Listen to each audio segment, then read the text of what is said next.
she's doing speech number 5 out of the ACS, it's the Advanced Complimentary Communicator Silver Manual, and it's humor. It's a humor speech, and again, speech number 5. Help me in welcoming Jeanine as she does her speech titled Blindsided.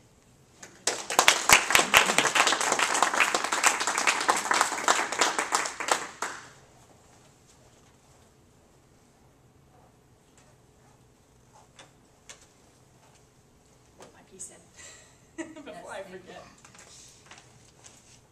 I grew up in Texas. And as a result of that, there are many things that I happen to really like about Texas. And one of them is a good Texas barbecue. I love a good Texas barbecue. And when I was about 12 years old, I ended up going through a barbecue. I was in a line and served up my food, and I was loaded up with that brisket.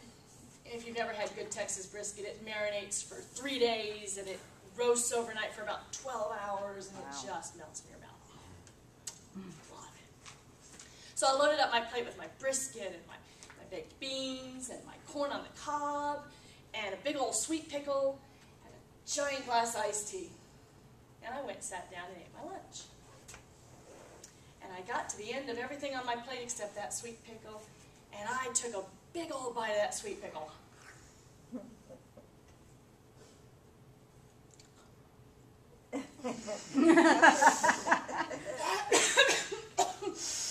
That was not a sweet pickle. Folks, that was the hottest jalapeno pepper I have ever had. And I grabbed my glass and I chugged.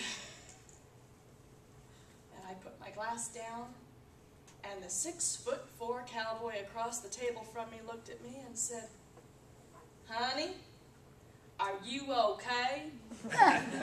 Can I refill my beer for you?"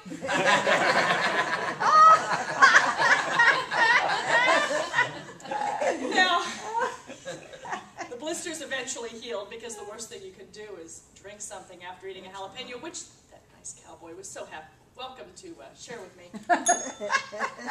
But you may wonder, how could a Texas girl mistake a jalapeno pepper for a sweet pickle? Seems like a pretty obvious thing to you, right? Well, let me tell you. When I was just about 3 days old, my parents realized something was very wrong with my eyes. And they took me to the eye doctor. And after examining me, he sat down with them and he said, "I'm not sure just how to explain this to you, but your daughter is blind. She will never be able to see." And my mother sat there for a minute. She said, "But what would stimulate her vision? There must be something we can do to encourage her sight and allow her to see." And he shook his head. He said, "You don't understand. There is no physical way for her to see. There's too much damage to the eyes." And Mom sat there again for a minute. She said, "But doctor, what if you're wrong?" This young doctor was not particularly amused at being questioned by this woman, but he sat there and thought for a minute. He says, "Well, I suppose that if anything was going to stimulate her vision, it might be the color red. But you really need to understand, it's just not possible." So my mother and father took me home, and my mother redecorated the nursery. Everything was brightly colored, including those walls. And she painted those walls the brightest red you can imagine. It was the color of Ronald McDonald's hair. Well, when I was about 10 months old and was really beginning to become mobile, my mother became very aware that I really could see something. There was definitely something there. And she took me back to the eye doctor. And she said, "She can see, I can tell. And he said, you don't, I told you, there's just no way. You probably are giving her nonverbal cues, or verbal cues, and you don't even realize it. So my mother smiled, and she sat me on his desk and left the room. And over the next 5 minutes, I turned his desk upside down as I looked at everything on his desk and brought it close enough to see. So when my mother finally came back in the room, the first thing he said is, would you please take her so that I can rearrange my desk? And then he said, I cannot explain it, but you're right, she can see. But I can't do anything for her, she's too young. So my mother said, she says, what do you mean you can't do anything for her? You can put glasses on her, right? He laughed at her. He says, you can't put glasses on a baby. So my mother stood there and she gave him that look.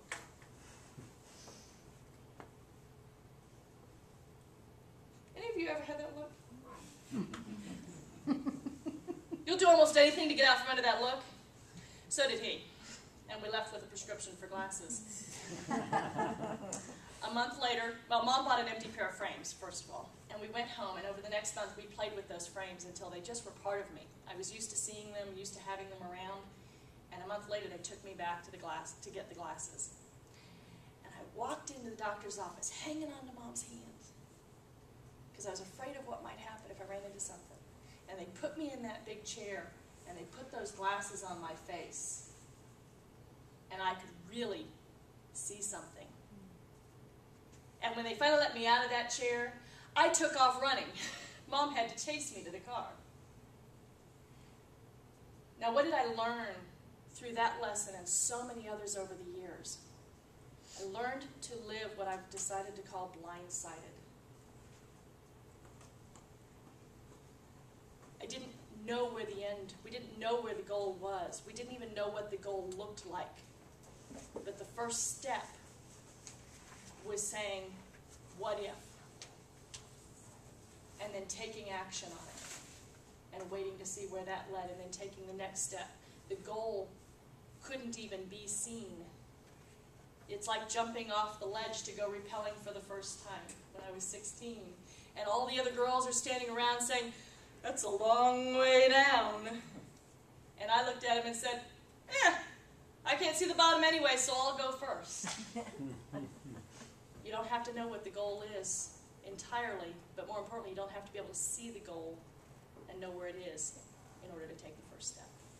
So live your life blindsided.